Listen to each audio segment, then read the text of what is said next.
তিমির নন্দী একজন শব্দ সৈনিক, সঙ্গীতশিল্পী, সুরকার ও সঙ্গীত পরিচালক। দীর্ঘ 5 দশক ধরে বাংলা গানের জগতে পদচারণা তাঁর। সেই কিশোর বয়স থেকেই এখনও আলোকিত করে চলেছেন দেশের সঙ্গীতাঙ্গনকে। মাত্র 3 বছর বয়সেই নিজে নিজে তবলা বাজাতে শেখেন তিনি। 1969 সালেই সুযোগ পান বেতার ও টেলিভিশনে গান করার। তার কিছুদিন পরেই শুরু হয় মুক্তিযুদ্ধ। তিমির নন্দীও জড়িয়ে যান যুদ্ধে, তবে রণক্ষেত্রে অস্ত্র হাতে নয়, কণ্ঠ নিয়ে এই শিল্পী যোগ দিয়েছিলেন স্বাধীন বাংলা বেতার কেন্দ্রে। হয়ে উঠেছিলেন একজন কণ্ঠযোদ্ধা। 1973 সালে সঙ্গীত কলেজের ছাত্র থাকা অবস্থায় তৎকালীন সোভিয়েত ইউনিয়ন সরকারের বৃত্তি পেয়ে রাশিয়া থেকে মিউজিকে স্নাতকোত্তর ডিগ্রি অর্জন করেন। তিনিই বাংলাদেশি প্রথম শিল্পী যিনি ইউরোপ থেকে সঙ্গীতে মাস্টার্স করেছেন।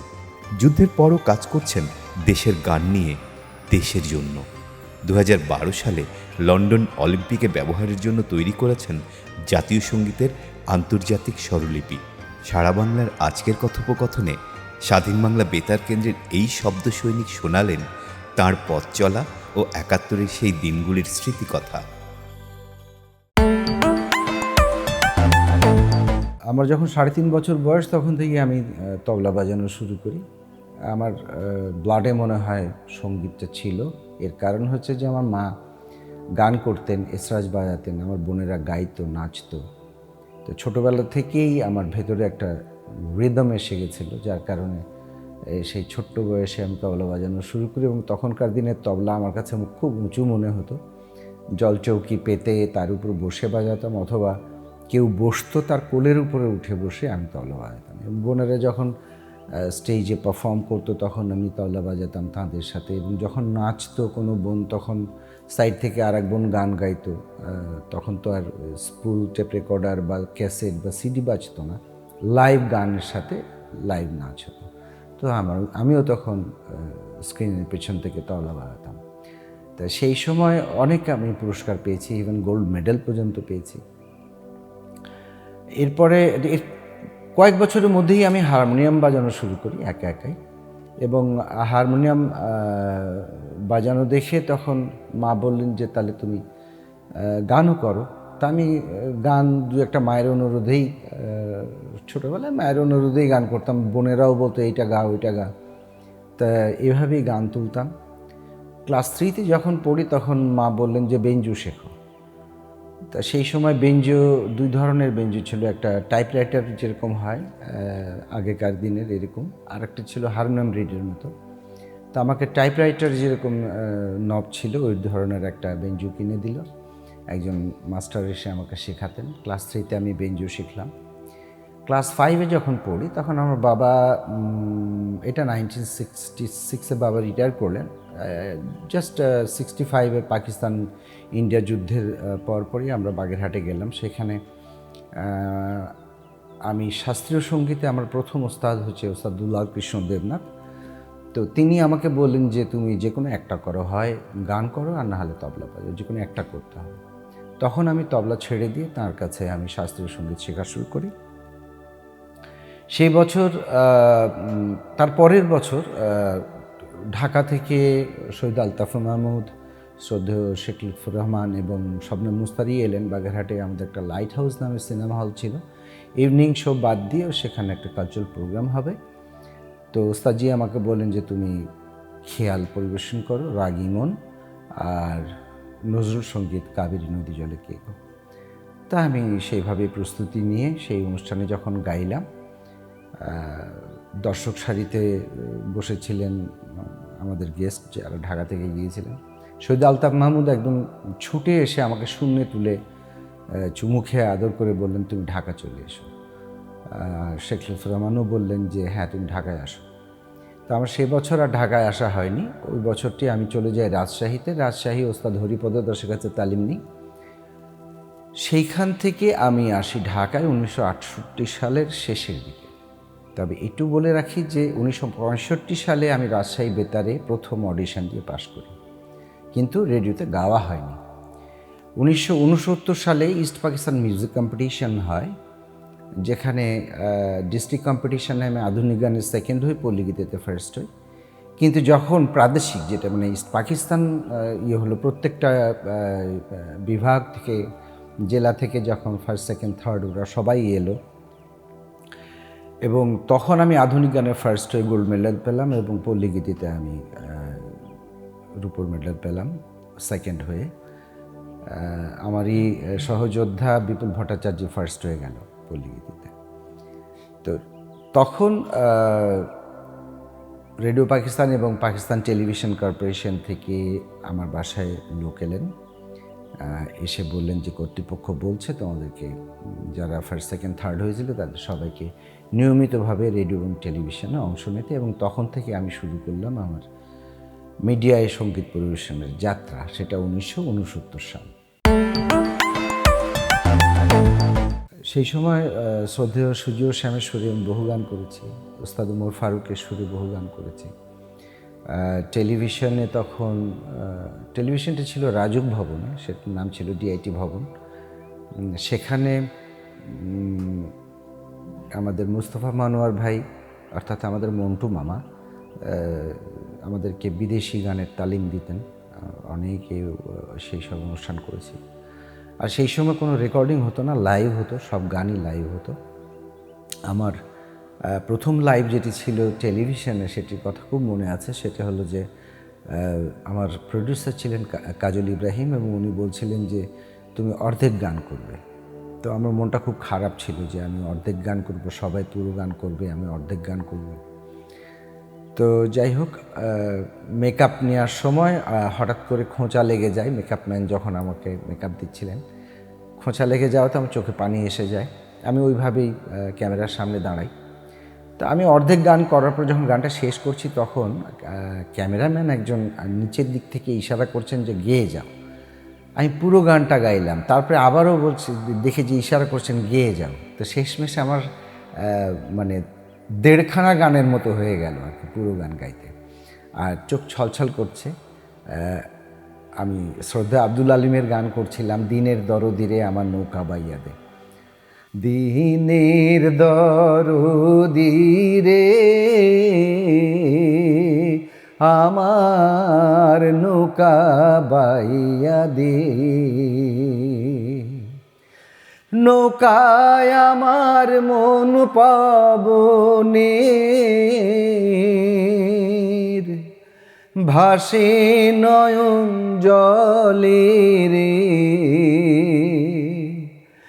আমার নৌকা বাইয়া দে।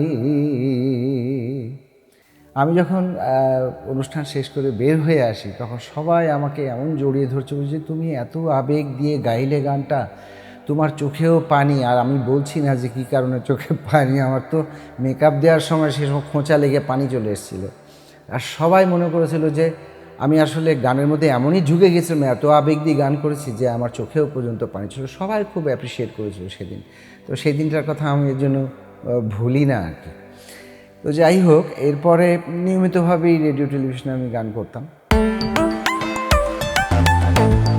আসলো 1971 সাল, বঙ্গবন্ধু 7ই মার্চের নির্দেশনা এবং ঘোষণা এবং এই মহাকাব্যের পর 7.5 কোটি বাঙালি যখন মুক্তিযুদ্ধে ঝাঁপিয়ে পড়লেন, আমিও কিশোর বয়সে চুপ থাকতে পারলাম না।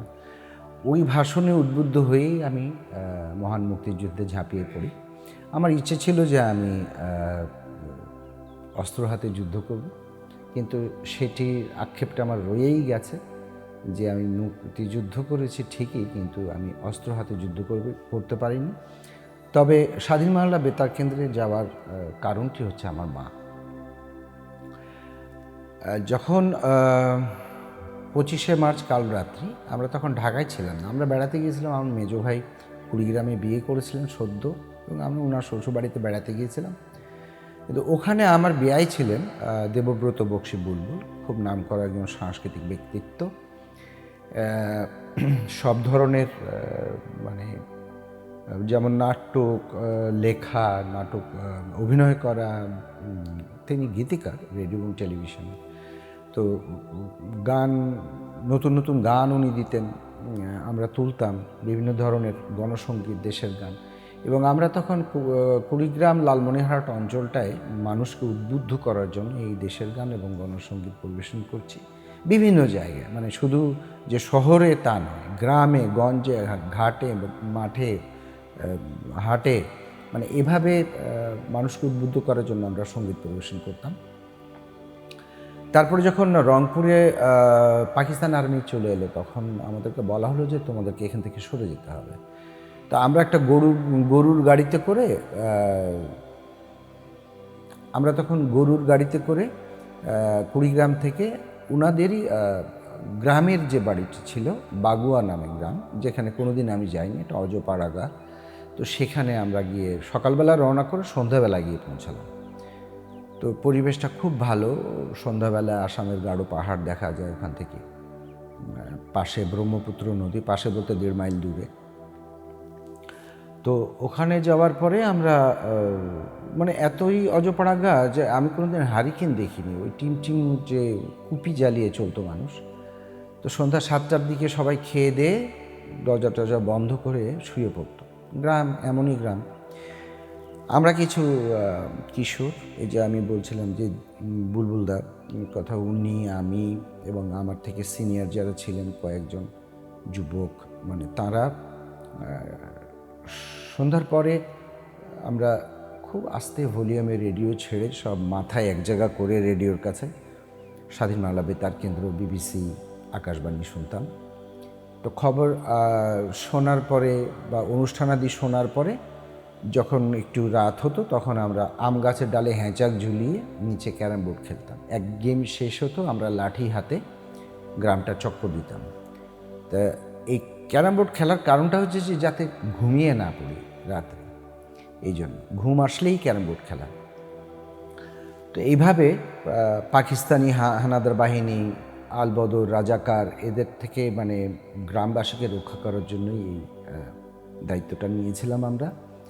এবং সেই সময় খবরাখবর যখন পেতাম যে পাকিস্তান আর্মি গ্রাম জ্বালিয়ে দিচ্ছে, নির্বিচারে শিশু থেকে বৃদ্ধ পর্যন্ত হত্যা করছে, কাউকে বাদ দিচ্ছে না, এই সমস্ত শুনে ভেতরে একটা ক্রোধ জন্মে। এবং আমি তখন আমার মাকে বললাম যে মা, আমি যুদ্ধ করব, আমি সম্মুখ যুদ্ধে যাব। তো পরে মা সেই সময় কোনো মানে রিপ্লাই করেননি, বিকজ সেই সময় আমার মেজো ভাই ঢাকাতে আটকা পড়েছেন, তার কোনো খবর পাচ্ছি না। মেজো বোন কুষ্টিয়াতে, তার কোনো খবর পাচ্ছি না। তো এই অবস্থায় মায়ের মন ছিল খুবই ভারাক্রান্ত এবং আমি ছোট ছিলাম তখন, আমার সামনে তখন ম্যাট্রিক পরীক্ষা। তো মা কোনো কথা জবাব দেননি। এভাবে চলতে চলতে হঠাৎ একদিন আবার বলল যে ধারে কাছে পাকিস্তান বাহিনী চলে এসছে, আমাদেরকে এখান থেকেও সরতে হবে। তখন বড় একটি নৌকা ভাড়া করা হলো। সেই নৌকায় আমরা শাড়ি টানিয়ে মানে পার্টিশন করলাম, এক পাশে ছেলে এক পাশে মেয়ে। তো তারপরে আমরা যাত্রা করলাম ব্রহ্মপুত্র নদ দিয়ে, যে আমাদের যাব আমরা আসাম, ধুবড়িতে যাব। এই 2 দিন 2 রাত নৌকার গুণ টেনে টেনে নিয়ে গেছি বাতাসের বিপরীতে। আর কী ধরনের রাত কেটেছে সেটা আমরা জানি। পাকিস্তানি হানাদার বাহিনী যে কোনো মুহূর্তে নৌকা অ্যাটাক করতে পারে, এরকম একটা পরিস্থিতির মধ্যে, এবং উল্টো দিক থেকে কোনো নৌকা আসলে আমরা ভীষণ ভয় পেয়ে যাচ্ছিলাম। দিনের বেলা অতটা না, তারপরেও খুব সাবধানে আমরা এগিয়েছি সামনের দিকে। 2 দিন 2 রাত পর বিকেল 4টার দিকে আমরা ধুবড়ি পৌঁছে। ধুবড়িতে আমার এই বেআইরে আত্মীয় ছিলেন, ওখানে 1 রাত কাটিয়ে পরের দিন দুপুর 1:30টার ট্রেনে আমরা কলকাতা চলে আসি। সেই জার্নিটাও ছিল 2 দিনের। ওখানে যাওয়ার পরে আমি একদিন আনন্দবাজার পত্রিকাটা ছবি দেখলাম, এক মুক্তিযোদ্ধা তার বাবার পায়ের কাছে অস্ত্র রেখে দোয়া চাইছেন, সালাম করছেন, দোয়া চাইছেন মুক্তিযুদ্ধে যাবার। তখন ওই ছবিটা নিয়ে আমি ছুটে গেলাম মায়ের কাছে। আমি বলছি, মা, এই ছেলে যদি যুদ্ধ করতে পারে আমি কেন করব না, আমি তো যুদ্ধ করতে চাইছি। তখন মা বললেন যে ঠিক আছে, তুমি স্বাধীন বাংলা বেতার কেন্দ্রে যাও, তোমার অনেক পরিচিত জনদের পাবে, তুমি কণ্ঠ দিয়ে যুদ্ধ করো। তখন কণ্ঠ দিয়ে যুদ্ধ করাটা আসলে ওই বয়সে বুঝতাম। তো তারপরে স্বাধীনমেলা বেতার কেন্দ্র আমি খুঁজতে লাগলাম, কোথাও পাচ্ছিলাম না। অনেকেই বলছে যে জানি না, হয়তো বা গোপন ছিল। অনেকে বলছে যে মানে না জানার ভান করেছে, এরকম হয়েছে। তারপরে আমার মেজদা যখন বাংলাদেশ মিশনে চাকরি নিলেন, একদিন উনি এসে বললেন যে কলকাতার বালিগঞ্জে সার্কুলার রোডে স্বাধীনমেলা বেতার কেন্দ্র, তুই ওখানে খুঁজে দেখ। এই তারপরে আমি ওখানে গেলাম।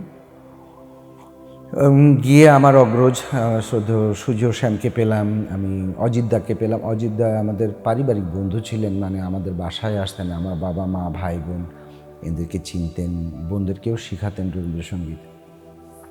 তারপরে লাকি ভাইকে পেলাম, লাকি এখন ওনার সাথে আমার তো পাকিস্তান আমলে অনেক অনুষ্ঠান করেছি, বিভিন্ন স্টেজ শো করেছে, তার সাথে আমার একটা গভীর সম্পর্ক ছিল। তার ছোটো ভাই হ্যাপি তো আমার বন্ধু ছিলাম আমরা, মানে সব ভাইয়ের মতো, বন্ধুর মতো।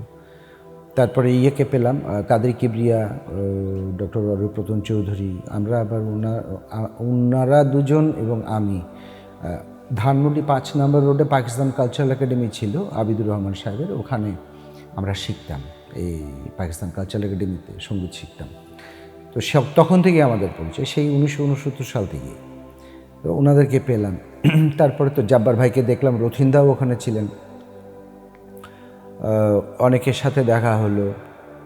তারপরে একসাথে তো বিভিন্ন জায়গায় অনুষ্ঠান করা, স্বাধীনমেলা বেতার কেন্দ্রে কণ্ঠ দেওয়া, এগুলো তো করেছি। লক্ষ্য ছিল যে দেশকে কিভাবে স্বাধীন করব, সেটার একটা লক্ষ্য নিয়ে আমরা এগিয়েছি।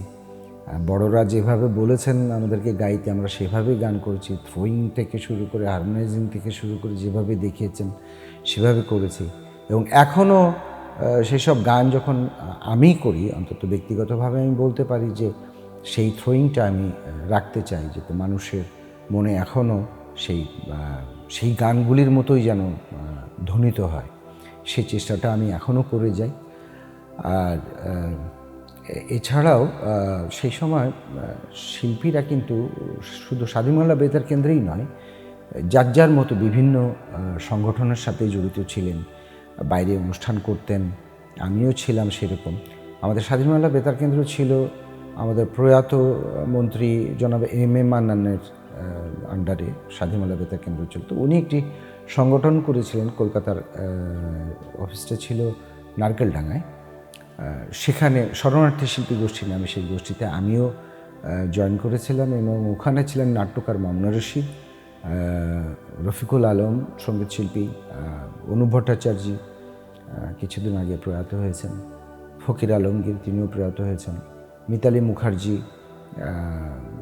তারপরে দীপা খন্দকার, আগে ছিল দীপা দাস, তার বড় বোন রেখা দাস, তার বড় ভাই বিপ্লব দাসও স্ক্রিপ্ট লিখতেন, মামুন ভাইও স্ক্রিপ্ট লিখতেন। সেই স্ক্রিপ্ট ধরে ধরে আমরা গীতিনাট্য করতাম, যেখানে নতুন নতুন গান আমরা শিখতাম, রিহার্সাল হতো। তারপরে আমরা এই গোষ্ঠী নিয়ে আমরা কলকাতার বিভিন্ন জায়গায় অনুষ্ঠান করেছি, সীমান্তে গিয়ে অনুষ্ঠান করেছি, পশ্চিমবঙ্গের বিভিন্ন জায়গায় অনুষ্ঠান করেছি। এবং এই সমস্ত অনুষ্ঠান করে যে পারিশ্রমিকটা আমরা পেতাম, সেই পারিশ্রমিকটা মুক্তিযুদ্ধ কল্যাণ তহবিলে আমরা দান করতাম। এইভাবেই একটা দিনের ঘটনা বলি, সেটি হচ্ছে অক্টোবর মাসে সম্ভবত পুজোর সময়, পুজোর মণ্ডপে শরণার্থী শিল্পী গোষ্ঠী একটা অনুষ্ঠান করে। তো সেখানে আমি একটি গান করি, ধ্বংসের পরোয়ানা শোনো কি। পরের দিন সকাল 10:45টার সময় শ্রদ্ধেয় দুলাল বন্দ্যোপাধ্যায়ের সংবাদ পরিক্রমা, উনি দুটি অনুষ্ঠান করতেন, সংবাদ পরিক্রমা এবং সংবাদ বিচিত্রা। 10:45টার সময় সংবাদ পরিক্রমায় দেবদুলাল বন্দ্যোপাধ্যায় বলছেন, ওপার বাংলার শিল্পী তিমির নন্দী। এই অ্যানাউন্সমেন্টটা আমরা রেগুলার দেবদুলাল বন্দ্যোপাধ্যায়ের আমরা এই অনুষ্ঠানগুলি শুনতাম। উনি আমার নামটা উচ্চারণ করাতে সবাই আমরা চমকে গেলাম। তারপরেই দেখি আগের রাত্রে গাওয়া সেই অনুষ্ঠানের ওই ধ্বংসের পরোয়ানা শোনো কি, ওই গানের দুটো লাইন উনি প্রচার করলেন। ধ্বংসের পরোয়ানা শোনো কি, টাইফুন হাইফুন আকাশে, মরা পচা বারুদের গন্ধ ভাসে আজ পৃথিবীর বাতাসে। ধ্বংসের পরোয়ানা শোনো কি। তো আমি খুব আপ্লুত হয়ে গেলাম এবং আমি এত খুশি হলাম। আমি একটা ছোট মানুষ, 14 বছর বয়স আমার। আর দেবদুলাল বন্দ্যোপাধ্যায়ের মতো একজন সাংস্কৃতিক ব্যক্তিত্ব তার মুখ দিয়ে আমার নামটি উচ্চারণ করলেন আকাশবাণী কলকাতা থেকে, এবং 2 লাইন গানটি বাজল। এ আমার জন্য অনেক বড় পাওয়া ছিল। আর 16ই ডিসেম্বর স্বাধীন বাংলা বেতার কেন্দ্রের স্মৃতিটা মানে উজ্জ্বল হয়ে রয়েছে। সেটি হচ্ছে যে সকাল থেকে আমরা অন্য একটি গানের রিহার্সাল করছিলাম, সুজয় শ্যামদার সুরে। তো গানটি বানানো হচ্ছিল, কিন্তু দুপুর বোধ হয় 2-2:30টার দিকে খবর আসলো যে ঢাকা স্যারেন্ডার করেছে। এই খবর আসার পরে আমরা স্বাধীন বাংলা বেতার কেন্দ্রের জয় বাংলা স্লোগানে একে অপরকে জড়িয়ে ধরে হাসছি, কাঁদছি খুশিতে। একটা হচ্ছে যে পরিশ্রমের শেষ হলো, কষ্টের শেষ হলো, দেশ স্বাধীন হলো, এটি যে আনন্দ। বেদনা ছিল স্বজন হারানোর বেদনা। আরেকটি বেদনা ছিল যেটি বঙ্গবন্ধুকে আমরা তখনও নিজেদের কাছে ফিরে পাইনি, তিনি পাকিস্তান কারাগারে বন্দী। কবে আমরা পাবো, আদৌ আমরা তাকে ফিরে পাবো কিনা, সেই একটা ভেতরে ভেতরে সেই ব্যথা কাজ করছিল। এই চিন্তায় আমরা অস্থির ছিলাম, কারণ 7.5 কোটি বাঙালির প্রিয় নেতা, 1000 বছরের শ্রেষ্ঠ বাঙালি আমাদের জাতির পিতা বঙ্গবন্ধু শেখ মুজিবুর রহমান, সেই সময় একটি মানুষ ছিল না যে তাকে পছন্দ করতেন না, তাকে ভালোবাসতেন না, শ্রদ্ধা করতেন না। তো তার জন্য আমরা চিন্তিত ছিলাম খুবই। তো আমাদের জয় বাংলা স্লোগানে তো আশেপাশের মানুষ একটু প্রথমে হচকচিয়ে যে যায়, কী ব্যাপার। পরে ওনারাও যখন জানতে পারলেন যে না, বাংলাদেশ স্বাধীন হয়েছে, তখন ওনারাও জয় বাংলা স্লোগান দিয়ে বাংলাদেশের পতাকা, ওই যে ম্যাপওয়ালা যে পতাকাটা ছিল সেই সময়, তারাও রাস্তায় নেমে আসে এবং জয় বাংলা স্লোগানে মুখরিত করে রাজপথ। তখন শহীদুল ইসলাম ভাই লিখলেন বিজয় নিশান উঠছে। ওই শ্যামদা একটু একটু করে সুর করলেন, সুর করার পর আমাদের শেখালেন, আর অজিতদাকে বললেন অজিতদা আপনি লিড করেন। তারপরে অজিতদা গানটি লিড করলেন এবং আমরা প্রায় 15-16 জন গানটি রেকর্ড করলাম। গানটি রেকর্ড করে যখন বাসায় ফিরছি, তখন আমি কলকাতায় থাকি না, তখন আমি থাকি নিউ ব্যারাকপুরে।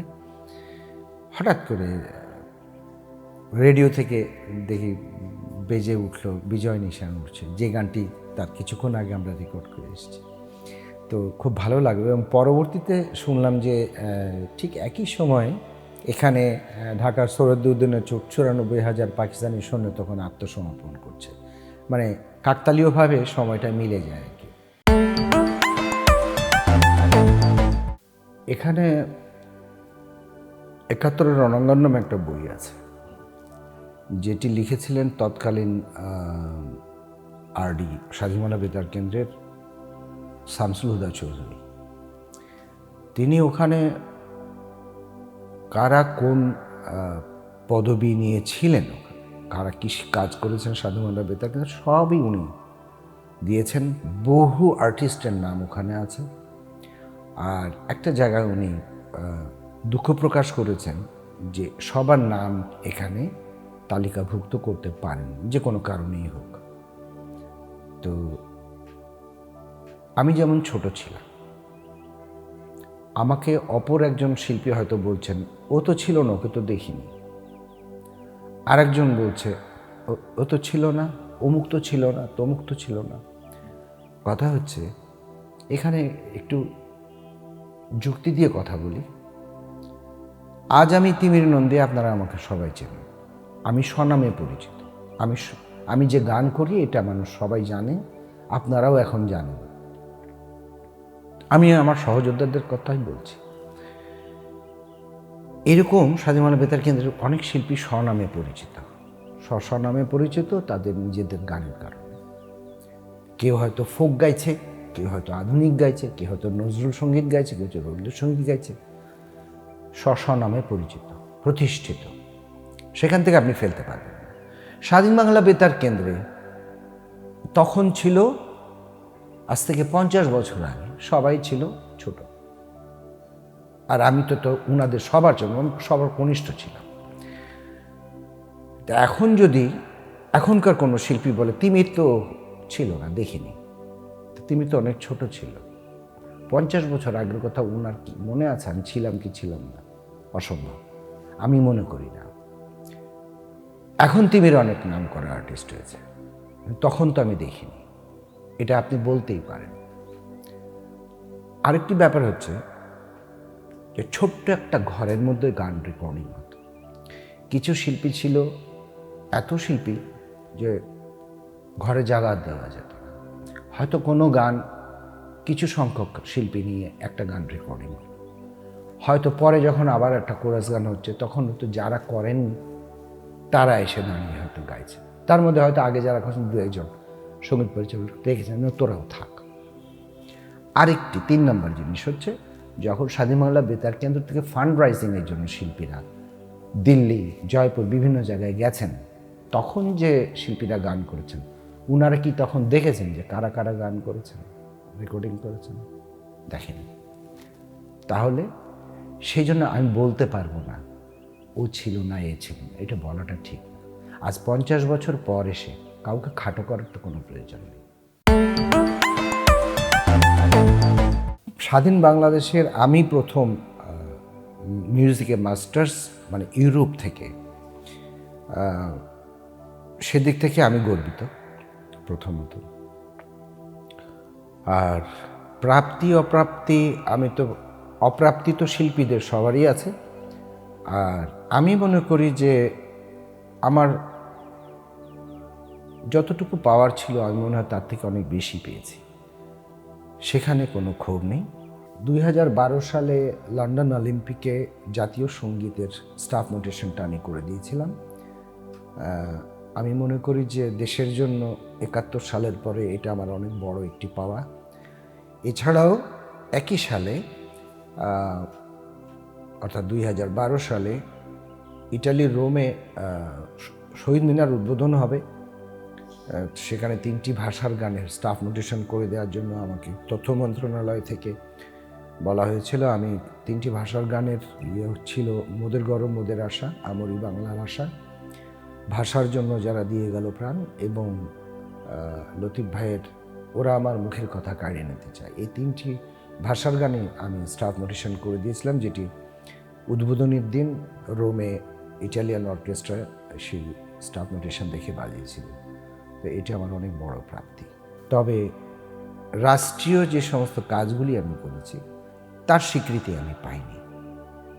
ক্ষোভ না, এটা অভিমান না, এটা যদি আমাকে রাষ্ট্র মূল্যায়ন নাও করে তাতেও আমার কোনো ধরনের কোনো অভিযোগ নেই। আমি নিজের মতো থাকি, আমি খুব সিম্পল একজন মানুষ, আমি আমার মতো চলি।